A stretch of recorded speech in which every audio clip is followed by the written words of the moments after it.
സ്വവർഗ വിവാഹം അംഗീകരിക്കാനാവില്ലെന്ന കേന്ദ്ര സർക്കാർ നിലപാട് സ്വീകാര്യമാണെന്ന് KCBC പ്രോ ലൈഫ് സംസ്ഥാന സമിതി. ഒരേ ലിംഗത്തിൽപ്പെട്ടവർ തമ്മിലുള്ള ബന്ധത്തെ വിവാഹമെന്ന് വിശേഷിപ്പിക്കാനാവില്ലെന്നും കേന്ദ്ര സർക്കാർ സുപ്രീം കോടതിയിൽ ബോധിപ്പിച്ചത് ആശ്വാസകരമാണെന്നും പ്രോ ലൈഫ് സംസ്ഥാന സമിതി പ്രസിദ്ധപ്പെടുത്തിയ വാർത്താക്കുറിപ്പിൽ വ്യക്തമാക്കി. സ്വവർഗ വിവാഹത്തിൽ കേന്ദ്ര സർക്കാർ സുപ്രീം കോടതിയിലെടുത്ത നിലപാടിനെ KCBC പ്രോ ലൈഫ് സംസ്ഥാന സമിതി സ്വാഗതം ചെയ്തു. കുടുംബമെന്നാൽ സ്ത്രീയും പുരുഷനും ചേർന്നതാണെന്നും അതിനാൽ ഒരേ ലിംഗത്തിൽപ്പെട്ടവർ തമ്മിലുള്ള ബന്ധത്തെ വിവാഹമെന്ന് വിശേഷിപ്പിക്കാനാവില്ലെന്നും കേന്ദ്ര സർക്കാർ സുപ്രീം കോടതിയിൽ ബോധിപ്പിച്ചത് ആശ്വാസകരമാണ്. കേന്ദ്ര സർക്കാർ നിലപാട് സ്വാഗതാർഹമാണെന്ന് KCBC പ്രോ ലൈഫ് സംസ്ഥാന സമിതി chairman bishop doctor Paul Antony മുല്ലശ്ശേരിയും ഡയറക്ടർ ഫാദർ ക്ലീറ്റസ് കതിർപ്പറമ്പിലും പറഞ്ഞു. കേന്ദ്ര നിലപാട് അഭിനന്ദനാർഹമാണെന്ന് സംസ്ഥാന president Johnson Choorepparambil, general secretary James Azhchangadan എന്നിവരും കൂട്ടിച്ചേർത്തു.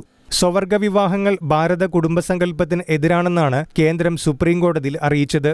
സ്വവർഗ വിവാഹത്തിന് നിയമപരമായ അംഗീകാരം തേടിക്കൊണ്ടുള്ള ഹർജികളിലാണ് കേന്ദ്രം നിലപാട് ആവർത്തിച്ചത്. വിവാഹം വ്യക്തികളുടെ സ്വകാര്യത മാത്രമായി കാണാവുന്നതല്ലെന്നും കേന്ദ്രം വ്യക്തമാക്കി.